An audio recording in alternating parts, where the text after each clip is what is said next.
So what do we got? Cause of death was catastrophic internal bleeding and blunt force trauma.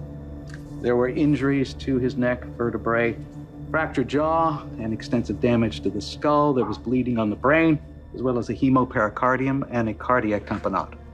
In English, please. Hemorrhaging around the heart.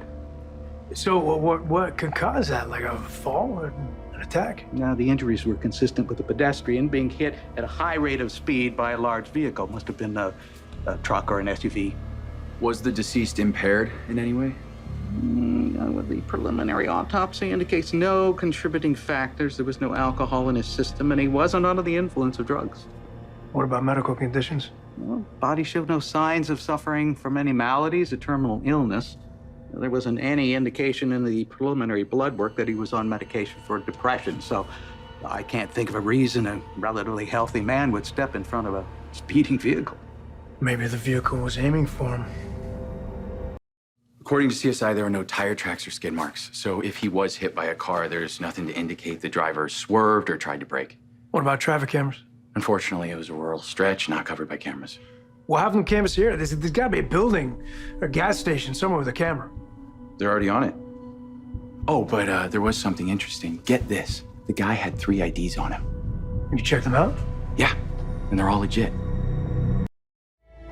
CSI said he had 3 valid pieces of ID on him. 1 US, 1 Canadian, and 1 from the United Kingdom.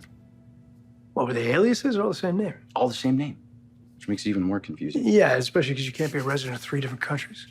CSI is on their way to his hotel room. He was staying at the Metropolitan, registered under the Canadian ID.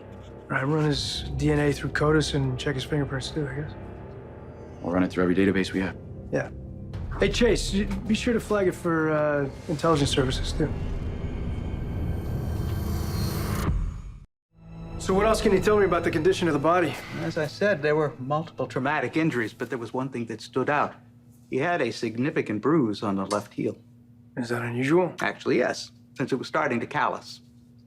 So what does that tell you? It indicates it wasn't a fresh bruise.